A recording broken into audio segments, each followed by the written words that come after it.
বিপদে ভয় না পেয়ে পুরো দমে এগিয়ে যাওয়ার নামই হলো জীবন। বিপদে ভয় পেয়ে থেমে গেলেন মানে হেরে গেলেন, আর হেরে যাওয়ার কাহিনী কেউ শুনতে চায় না। জীবনের শেষ মুহূর্ত পর্যন্ত লড়াই করে বাঁচার নামই হলো জীবন। শহীদ হওয়ার মধ্যে অন্যরকম একটা গর্ব থাকে, তাই না? বিসমিল্লাহির রহমানির রহিম। হ্যালো এভরিওয়ান, আসসালামু আলাইকুম। কেমন আছেন সবাই? আশা করি কাছে ও দূরে, দেশ কিংবা দেশের বাইরে, যে যেখান থেকে আমার আজকের ভিডিওটি দেখছেন বা শুনছেন, মালিকের দয়ায় সবাই সুস্থ আছেন, ভালো আছেন, নিরাপদে আছেন। আমরাও আলহামদুলিল্লাহ আপনাদের সকলের দোয়া ও ভালোবাসায় মালিকের অশেষ দয়ায় বেশ ভালো আছি।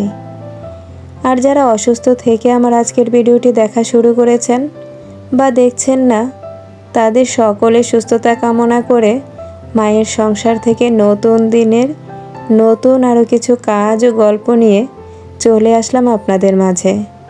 আশা করছি বরাবরের মতো আমার আজকের ভিডিওটি আপনাদের কাছে অনেক ভালো লাগবে। ভালো লাগলে লাইক, কমেন্ট, শেয়ার করতে একদমই কিন্তু কেউ ভুলবেন না। আজকের ভিডিওটি শুরু করেছি সকালে ছাদ থেকে। ছাদে কিছু জিনিস দিয়ে আসলাম, ভাবলাম এই সুন্দর রোদটুকু আমার আপুদের সাথে শেয়ার করি। কেমন লেগেছে আপনাদের অবশ্যই জানাবেন। শীতের সকালের মিষ্টি রোদ, আহা কি আনন্দ না! একসময় অনেক রোদ পোহানো হতো, এখন সব কিছুই স্মৃতির পাতায় জড়িয়ে থাকা কিছু কথা। যাই হোক, ওই দিকে আর যাচ্ছি না, চলে আসি আমি আমার আজকের গল্পে। আমার আপুরা গল্পগুলো বেশ ভালোবাসে, এত সুন্দর সুন্দর কমেন্টস করে, নিজের কাছে খুবই ভালো লাগে। আবার ওই দিক থেকেও ভালো লাগে, কিছু আপু ভাইয়াদের কথাগুলো তো আমার মাধ্যমে অনেক আপুরা জানতে পারছে, সেটাও তো অনেক বড় বিষয়, তাই না? আজকে একটি লড়াকু মেয়ের গল্প বলবো।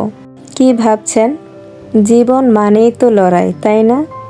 সবাই সবার জায়গা থেকে কোনো না কোনো বিষয় নিয়ে কোনো না কোনো দিক থেকে লড়াই করেই আমরা বেঁচে আছি।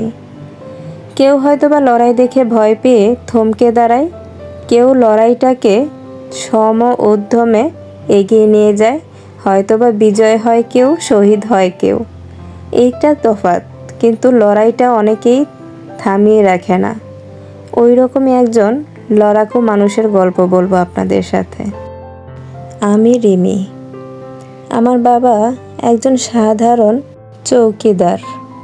শহরের মানুষজন চিনেন কিনা জানি না, গ্রামে যারা রাত্রে পাহারা দেয় বা চেয়ারম্যানের 5 ফরমাস কাটে তাদেরকে বলা হয় চৌকিদার। তাদের সামাজিক মর্যাদা বলেন, অর্থনৈতিক সম্মান বলেন, সেটা কিন্তু সমাজে একদমই থাকে না, নেই বললেই চলে। অথচ এই মানুষগুলো সারাটা রাত পুরো গ্রামটাকে নিশ্চিন্তে ঘুমানোর ভরসা দেয়, কিন্তু এই মানুষগুলোকেই কেউ সম্মান করতে জানে না। আমি ছোট সময় থেকেই লেখাপড়া অনেক ভালোবাসতাম। আমি যখন ক্লাস 5-এ পড়ি তখন আমার মা মারা যায়। আমার ছোট্ট একটা ভাই ছিল। বাবা যখন সারা রাত পুরো গ্রামের নিশ্চয়তা দিত, নিরাপত্তা দিত, তখন আমি আমার ভাইটাকে আগলে ধরে রাখতাম বুকের মধ্যে। ছোট ভাই, সংসারের কাজকর্ম, বাবার দেখাশোনা সব কিছু সামলেও আমি লেখাপড়াটাকে বড্ড বেশি ভালোবাসতাম। সংসারের টানাপোড়েনে কখনো প্রাইভেট পড়ার কথা মাথায় আনতে পারতাম না। তার মধ্যে ছিল শিক্ষা বাণিজ্য। স্কুলগুলোতে ওইভাবে কোনো পড়ানো হতো না, সব কিছুই বলে দিত স্যারেরা বাসায় এসো। কিন্তু স্যারেরা একটাবারের জন্য চিন্তা করতো না বাসায় আসতে গেলে যে একটা ফি দিতে হবে, সেটা হয়তো বা সবার পক্ষে সম্ভব না। দেখতে দেখতে বছরের পর বছর গেল। আমি মাধ্যমিক পরীক্ষা দেওয়ার প্রিপারেশন নিচ্ছিলাম নিজেই। আমি যখন ক্লাস 9-এ পড়ি তখন থেকে আমি টিউশনি শুরু করি। একটু একটু করে টাকা জমিয়ে আমি অনেকটা টাকা সঞ্চয় করে রেখেছিলাম, যাতে করে আমি ভালো একটা রেজাল্টের পর কলেজে ভর্তি হতে পারি। আসলে বাবারও তখন বয়স হচ্ছিল, সংসারের চাপ, সব কিছু মিলিয়ে বাবাও হিমশিম খাচ্ছিল। ওই দিক থেকে ভাইয়েরও লেখাপড়া, সবটাই তো দেখতে হয়, তাই না? এইভাবে চলতে চলতে একটা সময়ের পর সবাই আমাকে বলতে শুরু করলো, কি দরকার এসএসসি পরীক্ষা দেওয়ার, কোনো দরকার নেই, মেয়েকে বিয়ে দিয়ে দাও। বাবা বুঝতো আমি লেখাপড়াটাকে কত ভালোবাসতাম। বাবা কিন্তু কারো কথায় কান দিত না। আমার ঘরের আত্মীয় স্বজনগুলোকে বাবা বোঝানোর চেষ্টা করত, কিন্তু কেউ বুঝতেই চাইতো না। সবার মুখের একটাই কথা, অভাবের সংসার, লেখাপড়া করে আর কি করবি, লেখাপড়া করে কোন বিলাত পাসটা দিবি, সেই তো হেসেলি ঠেলতে হবে। আসলে মেয়ে মানুষের জীবনটা কি হেসেলেই আটকে থাকতে হবে, এরকম কি কোনো বাধ্যবাধকতা ছিল? সেই একটা কথায় নিজের মনের মধ্যেই একটা চ্যালেঞ্জ নিয়ে নিলাম, আমি হ্যাসেল থেকে বের হয়ে দেখাবো গোটা বিশ্বকে, আমিও পারি, হ্যাসেলের বাইরেও মেয়েদের একটা জীবন রচনা করা যায়। এই হলো আমার জীবন যুদ্ধের প্রথম ধাপ। এই চ্যালেঞ্জটা নিয়েছিলাম বলেই আমি এসএসসিতে বেশ ভালো একটা রেজাল্ট করি, আলহামদুলিল্লাহ। তারপর কলেজের ভর্তির একটা বিষয় থাকে, সবাই নিষেধ করছিল, কি দরকার কলেজে ভর্তি করার, কোনো দরকার নেই, শুধু শুধু মেয়ের পিছনে তুমি এত টাকা নষ্ট করছো, তোমারই দিন আনতে দিন ফুরায়, তারপর আবার ছেলে মেয়েকে বড়লোকি ভাব। কথাগুলো অনেক কষ্ট দিত, কিন্তু কিচ্ছু বলতাম না কাউকে। আমার মনে মনে একটা জিদ ছিল, আমি সবাইকে আমার কর্ম দিয়ে দেখিয়ে দেব, মেয়ে মানুষ চাইলেই সব করতে পারে, কর্মের সাথে ছেলে মেয়ের কখনো কোনো তফাৎ হতে পারে না।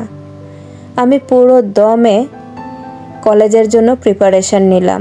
আমার সেই জমানো টাকাগুলো দিয়ে কলেজে ভর্তিও হয়ে গেলাম, বই কিনে ফেললাম, পুরো দমে লেখাপড়া শুরু করে দিলাম। পাশের গ্রামের মেম্বার চাচা তার ছেলের জন্য বিয়ের প্রস্তাব দিয়ে পাঠালো। ছেলেটা আমার থেকে বয়সে অনেকটাই বড়, তারপরে সবাই বলতে শুরু করলো, লেখাপড়া করে বিদ্যেধরী বানাবে, বিয়ে দেবে কেন, এত ভালো ছেলে। অথচ ছেলেটা কিন্তু কিচ্ছু করতো না, ওর পরিচয় ছিল শুধুমাত্র মেম্বারের ছেলে। এই পরিচয়ের ভিত্তিতেই ও সমাজের সবার মাথার উপরে ছিল, আর আমি এত লেখাপড়া করেও সবার নিচে, কারণ আমি একজন চৌকিদারের মেয়ে। এটা কি আমার অপরাধ হতে পারে? সমাজ ব্যবস্থায় এই উঁচু নিচুর ধারাগুলো না সত্যি অনেক কষ্টদায়ক, তাই না? আমার চাচি, ফুপু সহ পরিবারের সবাই আমার বাবার উপর অনেক প্রেশার দিতে শুরু করলো। আমাকে বলে পারে না, তারপর শুরু হয়ে গেল আমার বাবার উপর প্রেশার, মেয়েকে দিয়ে কি বাড়ির তালগাছ বানাবা, আরও কত কিছু। মনে হচ্ছিল আমি যেন আমার বাবার সংসারে খাই না, ওনাদের সংসারে খাই। নিজের উপর নিজেরই আরও জেদ চেপে উঠল, আমি লেখাপড়া করবই, আমি নিজের একটা পরিচয় করব, আমি সবাইকে দেখিয়ে দেব মেয়ে মানে শুধু বিয়েটাই ভবিষ্যৎ হতে পারে না, মেয়ে মানে শুধু তার রান্নাঘরেই পরিচয় হতে পারে না, মেয়ে মানেই শুধু স্বামী সংসারের দায়িত্ব নেওয়া হতে পারে না, তার বাইরেও মেয়েকে অনেকটা দায়িত্ব নিতে জানতে হবে। মেয়েরা ইচ্ছে করলেই পুরো দেশের দায়িত্ব নিতে পারে, পুরো সমাজ ব্যবস্থার পরিবর্তন ঘটাতে পারে। আমি নিজের কাছে নিজে যেন আরও বেশি জিদ্দি হয়ে যাচ্ছি দিনকে দিন। আমি সারা দিন সংসারের সব কাজের ফাঁকে আমার একটাই নেশা ছিল, লেখাপড়া। রাতের পর রাত জেগে আমি শুধু লেখাপড়াই করতাম। আলহামদুলিল্লাহ, মালিকের অশেষ দয়ায় আমি এসএসসি পরীক্ষায় খুব ভালো রেজাল্ট করি। তারপর শুরু হলো আমার নতুন যুদ্ধ, গ্রামের গণ্ডি পেরিয়ে শহরে যাওয়ার লড়াই। এ যেন কাউকেই মানিয়ে উঠে পারছিলাম না। এই লড়াইয়ে যেন বাবাও আমার হাতটা ছেড়ে দিচ্ছিল। বাবাও মন থেকে ভরসা পাচ্ছিল না। একা একটা মেয়ে নিজের গ্রামের বাইরে যখন কোথাও যায়নি, সেই মেয়েটি একা একা শহরে কি করে দিন পার করবে? কোনো বিপদে পড়লে কার কাছে হেল্প চাইবে? আসলে আমাদের মেয়েদের জীবনটা হয়তোবা এরকমই, ঘর থেকে বেরোলো মানেই বিপদের সম্মুখীন হওয়া, তাই না? আচ্ছা, গল্পটি কেমন লেগেছে গল্পের বাকি অংশটা কিন্তু আমি পরবর্তী ভিডিওতে বলবো। আজকে গল্প বলতে বলতে ভিডিওর প্রায় শেষ মুহূর্তে চলে আসলাম। ভিডিও রিলেটেড তেমন কিছুই আপনাদের সাথে বলা হয়নি।